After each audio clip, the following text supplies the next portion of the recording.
$25 million. The words hung in the air like smoke I couldn't wave away.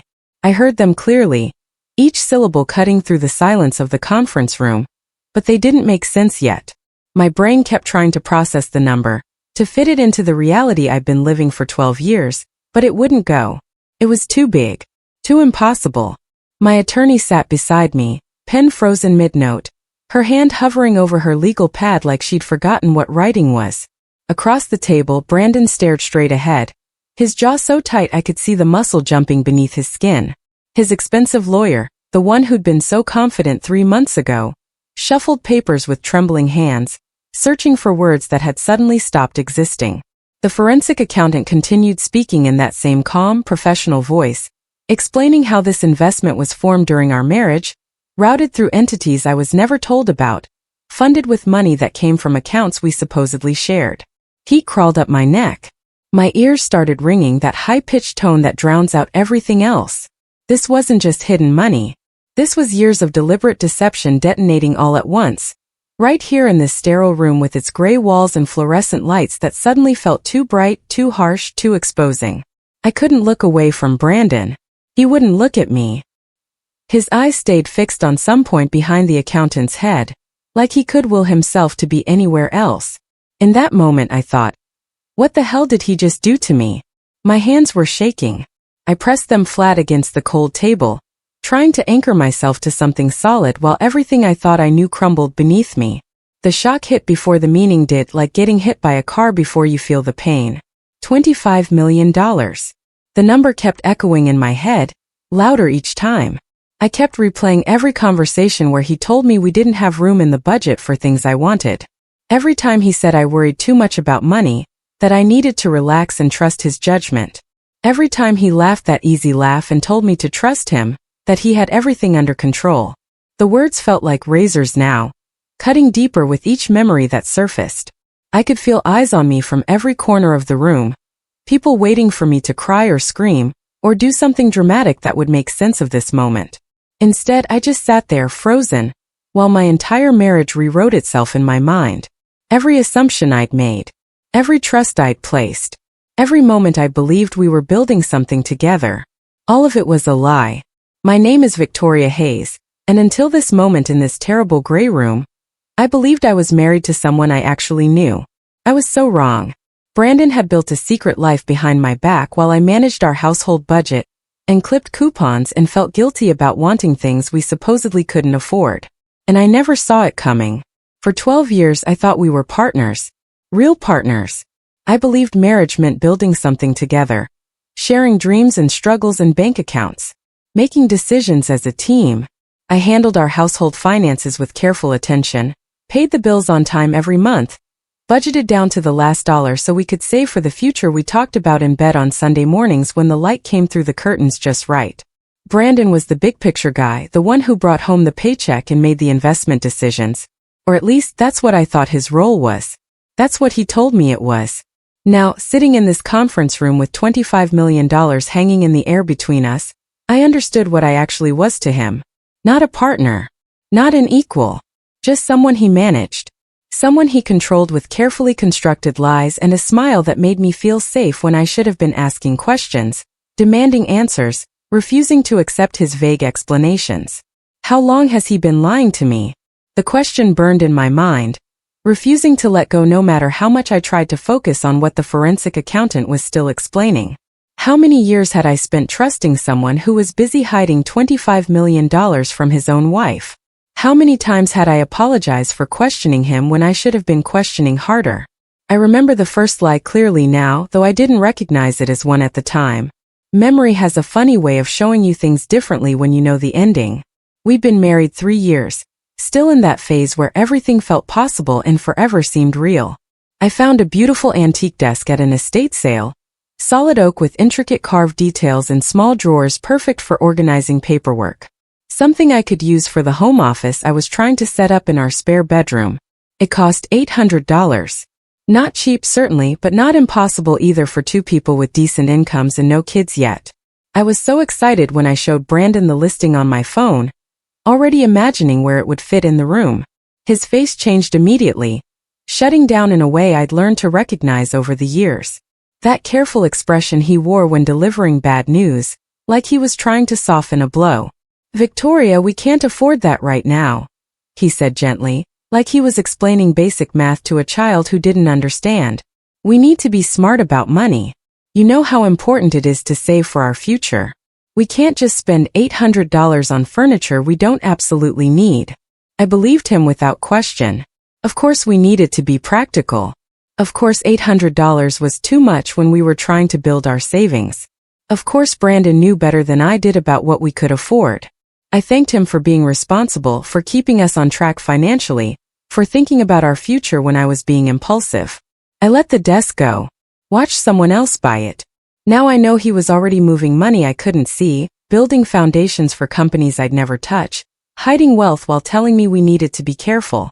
The pattern emerged slowly over the years, so gradually I never noticed it forming like rust on metal you don't watch closely enough. Every financial concern I raised was met with the same basic response, just dressed up in different words. I was being emotional about money, letting my anxiety control me. I was bad with numbers, didn't understand how investments worked. I was overthinking things that were perfectly normal. Brandon positioned himself as the protector in these moments, the rational one who understood finance in ways I apparently couldn't no matter how many times I tried to learn. When I suggested we should review our investment portfolio together, maybe meet with a financial planner as a couple, he told me not to worry my pretty head about complicated things that would just stress me out. When I asked about the new account statement I'd seen on his desk with a company name I didn't recognize, he said it was just a rollover from one fund to another. Nothing interesting, too boring to explain. When I wondered aloud if we should be saving more aggressively for retirement, he laughed and said I was always so anxious about the future, always imagining worst-case scenarios that would never happen. Each time I accepted his explanation because he was my husband and I trusted him. Each time I pushed down that small voice whispering that something felt wrong, that his answers didn't quite add up, that I should push harder for real information. He was my husband, my partner. I trusted him completely. That trust was my greatest weakness, and Brandon knew exactly how to use it against me. The transparency we started with disappeared so slowly I barely noticed it was gone until it was already too late to get back. In our first years of marriage, we'd shared everything financial. Joint checking account where both our paychecks went. Joint savings account where we built our emergency fund together. Passwords scribbled on a sticky note by the computer that either of us could use anytime. We'd review statements together over Saturday morning coffee, planning vacations to places we wanted to see and home improvements we wanted to make. Felt like partnership, like building a life together. Somewhere around year 5 that changed. New accounts appeared with vague explanations that sounded reasonable in the moment. "I'm simplifying our structure," Brandon said when I asked about the new statements. "Too many accounts get confusing and we're paying fees we don't need. This'll make things easier for both of us." Passwords changed without discussion. When I asked for the new one so I could access our accounts, he'd promised to email them to me later, and then somehow forget every single time I reminded him. Statements stopped coming to the house in the mail. "I switched everything to paperless," he explained when I mentioned it. "Better for the environment, and it's easier to organize digitally than keeping all that paper." I watched our financial life become invisible to me, one small reasonable change at a time. And every single time, the simplification only benefited Brandon. I had less access, less information, less control, less visibility into where our money was actually going. But I told myself it was fine because we were married and what was his was mine anyway, right?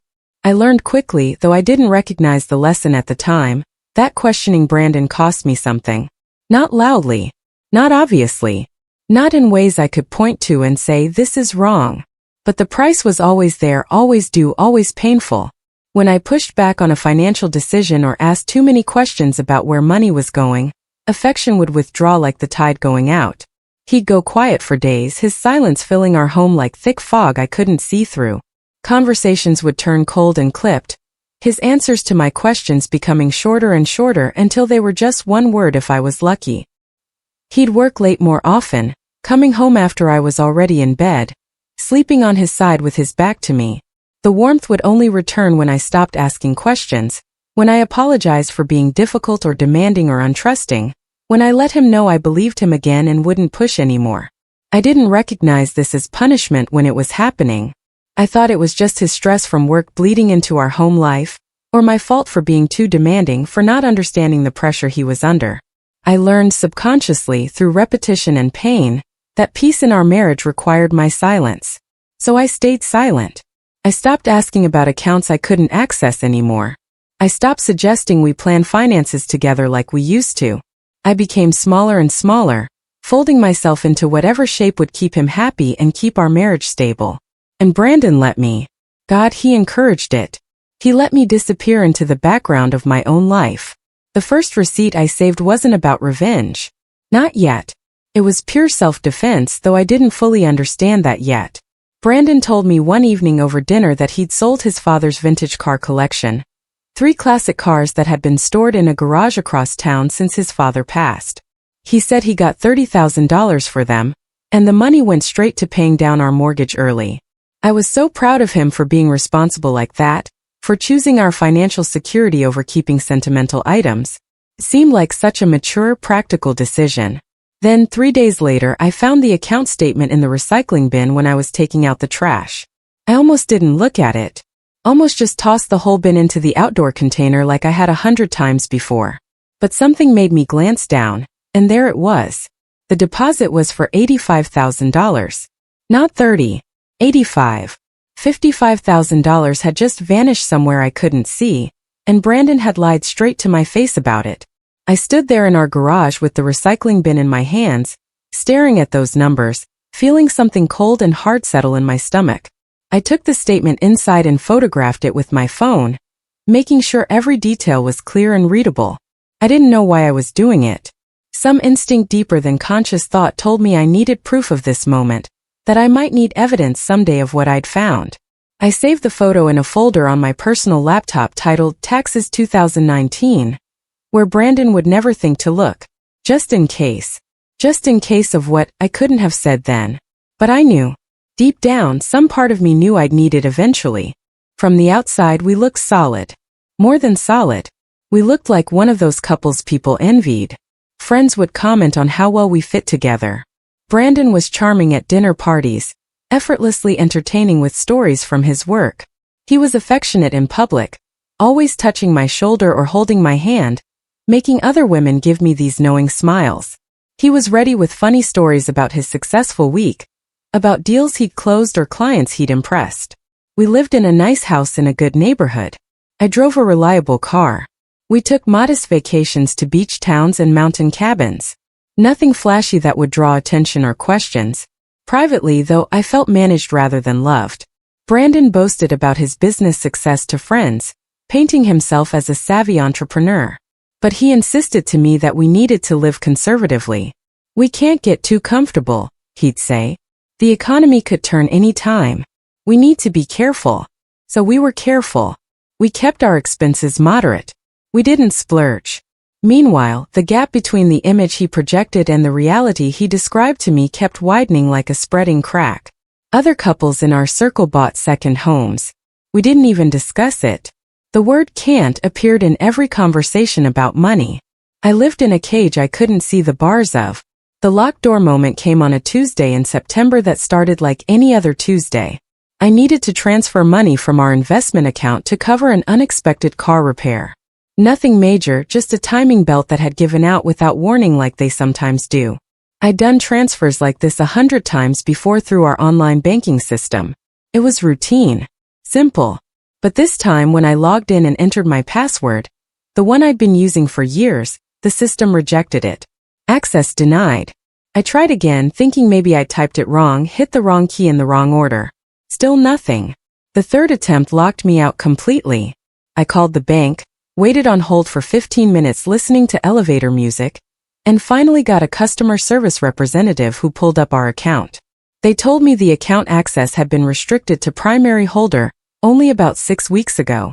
Brandon was the primary holder. I'd been removed from access entirely, cut off without any discussion or warning or explanation. When I asked him about it that evening after he got home from work, he didn't apologize. He didn't explain. He didn't act like he'd done anything that needed justification. Instead, he got irritated with me like I was the one causing a problem by bringing it up. "Why are you going into that account anyway?"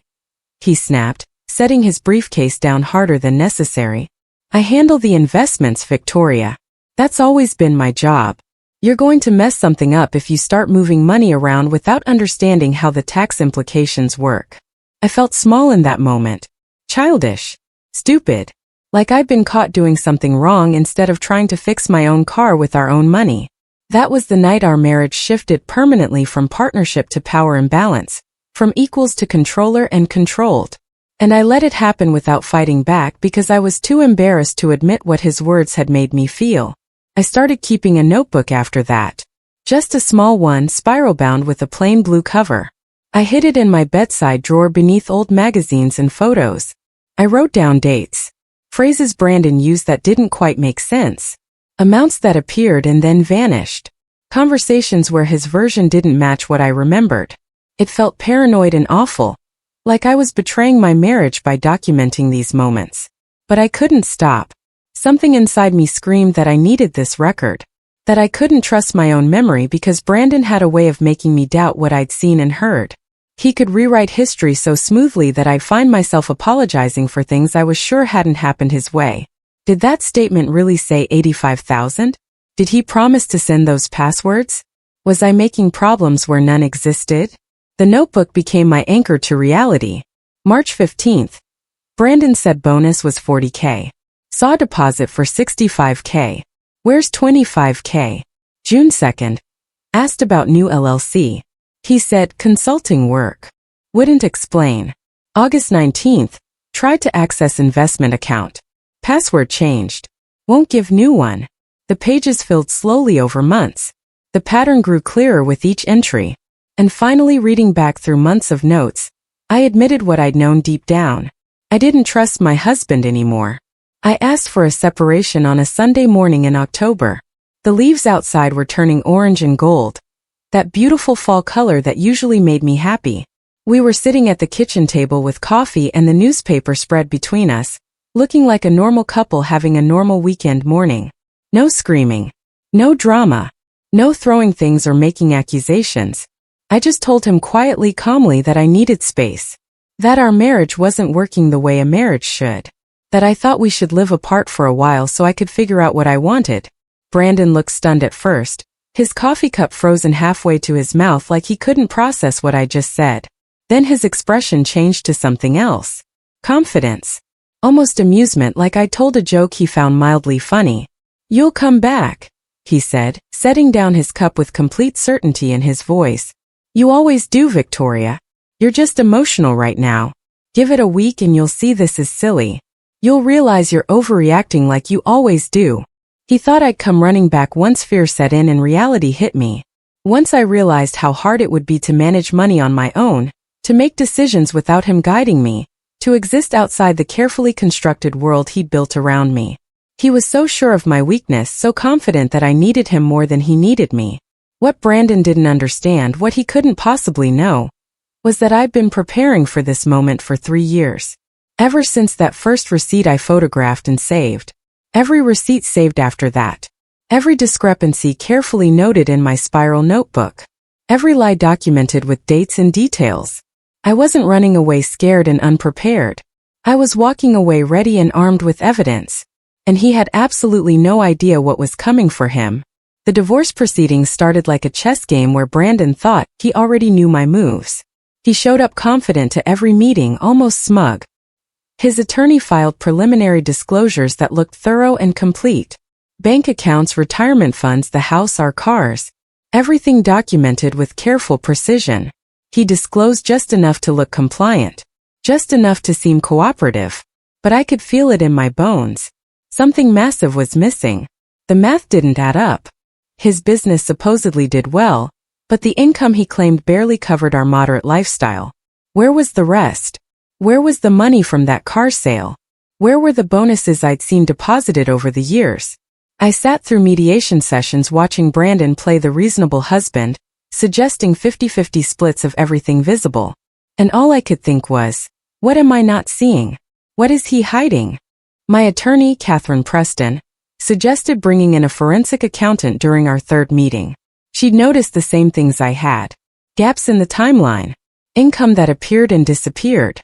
Vague business structures Brandon referenced but never explained. There are unusual structures here, Catherine said carefully, studying the disclosures. I think we need professional eyes on this. My stomach dropped. Not because I was surprised. Because this made it real. Because bringing in a forensic accountant meant I was formally accusing my husband of hiding assets. It meant war. It meant our divorce would get ugly and expensive in public. But it also meant I might finally get answers to questions I've been asking myself for years. Do it, I told Catherine. I want to know everything. The validation and dread hit me at the same moment, like two fists colliding in my chest. The forensic accountant found the thread within 2 weeks. One transaction that didn't align with anything else. A wire transfer from our joint savings account 5 years ago. $50,000 moved to something called Apex Holdings LLC. I'd never heard that name before. Brandon had never mentioned it. When the accountant traced Apex Holdings, she found faint connections to 3 other companies, all registered in Delaware, all with Brandon listed as managing member. And all of them somehow linked back to money that came from our marriage. Our shared accounts. Our joint assets.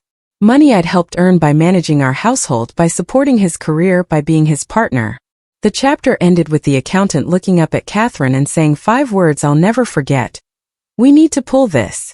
And I knew this was going to be bigger than I'd imagined. Subpoenas went out. Banks responded with frustrating slowness, sending documents in batches that raised more questions than they answered. Weeks passed. Then months. The paper trail was deliberately tangled, winding through multiple entities and accounts like a maze designed to confuse anyone trying to follow it. Brandon grew tense. His confidence started cracking at the edges. He called more often, pretending concern. Victoria, this is getting out of hand, he'd say. We're spending so much on attorneys. Can't we just settle this reasonably? I stopped answering his calls immediately. I'd let the phone ring 2-3 times before picking up. Just enough delay to let him wonder if I'd answer at all. Just enough silence to make him uncomfortable. Because I finally understood something crucial. Brandon couldn't stand not being in control. My silence was power. My refusal to engage was driving him crazy. And I was done making things easy for him. The pattern revealed itself slowly, like a photograph developing in chemicals. Multiple entities, all created within the timeline of our marriage. Money moving in careful circles between accounts and companies. Deposits that matched withdrawals from our joint funds. The architecture of the deception was impressive in a horrible way. Brandon had built an entire financial structure designed to hide assets from me. Not from the IRS. Not from business partners. From his wife. Every company was formed during our marriage. Every transfer originated with money we supposedly shared. The forensic accountant created charts and timelines showing the flow of funds. Catherine explained it to me in her office one afternoon. And I just sat there staring at the papers spread across her desk. This wasn't impulse. This wasn't opportunity. This was years of planning. Years of deliberately excluding me from wealth we'd built together. The betrayal wasn't just emotional anymore. It was architectural, structural, calculated. Brandon finally cracked during a mediation session in February. We were discussing property division, going through the disclosed assets item by item, when Catherine brought up Apex Holdings. Brandon's attorney tried to dismiss it as a separate business entity, not marital property. Catherine calmly presented the wire transfer from our joint account. The date it was formed. The matching patterns with 3 other LLCs. Brandon exploded. This is vindictive, he shouted, his face flushing red. You're just trying to punish me, Victoria. You can't accept that I was smarter with money than you were. The mediator went still. Catherine raised one eyebrow. Even Brandon's own attorney looked uncomfortable. It was the first time his mask slipped in front of other people. The first time anyone else saw the contempt he usually saved for private moments. And in that moment I watched the power dynamic shift. He wasn't the reasonable husband anymore. He was scared and angry and showing it. I said nothing. I just let him rant while everyone watched. The full picture finally came into focus in March. $25 million. The investment was formed 8 years ago using money Brandon moved systematically from our accounts and his business over 3 years. It was routed through Apex Holdings and 2 sister companies, then placed in a real estate development fund that had grown substantially. Every entity was created during our marriage. Every dollar traced back to income earned while we were together. And I was deliberately, carefully, completely excluded from all of it. The forensic accountant explained how the structure worked, but I barely heard the details. All I could feel was the weight of the truth. Brandon had built a fortune while telling me we couldn't afford an $800 desk, while insisting we needed to live conservatively, while making me feel guilty for wanting things. This wasn't about the money itself. It was about what the money meant. Every dollar was a lie. Every entity was proof that I never mattered to him as much as control did. Brandon thought the structure was untouchable. I could see it in how he carried himself after the full disclosure came out. He still walked into meetings with his shoulders back, that confident smile playing at the corners of his mouth. He believed the companies were legally separate from our marriage. He assumed I wouldn't understand the complexity of Delaware LLCs and investment funds. He thought his attorneys were smarter than mine. His arrogance was stunning. Even after everything had been exposed, even with the evidence spread across tables and screens, he couldn't imagine losing. Because in his mind I was still that woman who asked permission to buy furniture. Still someone he could manage and manipulate and control. His blind spot was enormous. He couldn't see that I'd spent 3 years learning to document everything. That I'd chosen Catherine specifically because she specialized in complex asset division. That I understood more than he'd ever given me credit for. His confidence was going to destroy him. I just had to wait. Catherine and her team prepared quietly through April. No threats. No dramatic confrontations. Just meticulous documentation and careful strategy. They built the case like architects designing a building, making sure every piece supported the others. I barely spoke during this time. When Brandon texted asking to talk, I sent one-word responses. When his attorney requested informal meetings, Catherine declined. We gave them nothing. No information. No reaction. No hint of what was coming. And that silence was driving Brandon crazy. I could tell from the increasingly frantic tone of his messages. From the way his attorney started reaching out more often, suggesting settlement talks. They could feel something building but couldn't see what. For years, Brandon had used my need for his approval to control me. Now my refusal to engage was the most powerful weapon I had.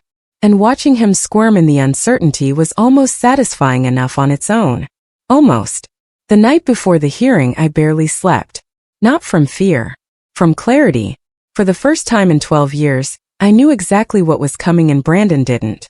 I lay in bed in my small apartment, the one I'd rented after moving out, and thought about everything that had led to this moment. Every lie I'd believed. Every time I'd made myself smaller to keep peace.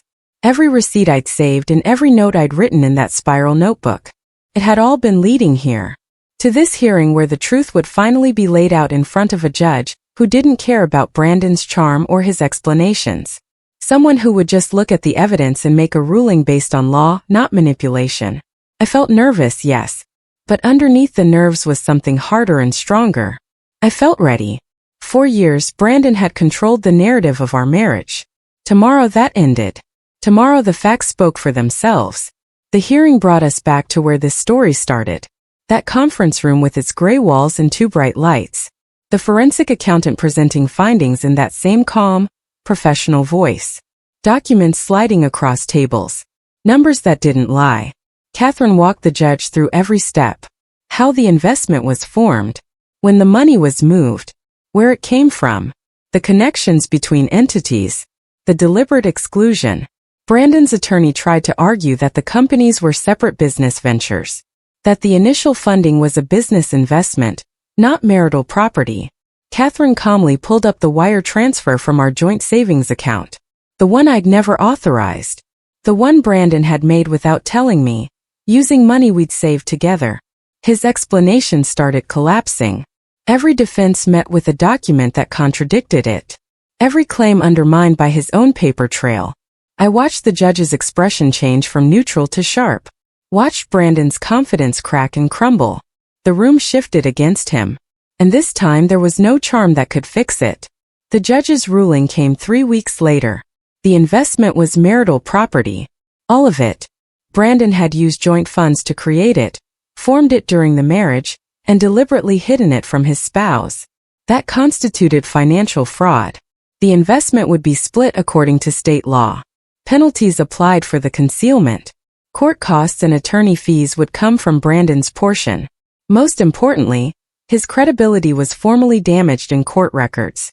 Everything he'd said during the divorce proceedings, every claim about income and assets, was now viewed through the lens of someone who'd hidden $25 million. The man who'd controlled every narrative, who'd made me doubt my own perceptions, who'd managed me like a problem to solve instead of a person to love, lost all authority in a matter of minutes. Catherine called to tell me the news. I sat in my car in the grocery store parking lot and cried. Not from sadness.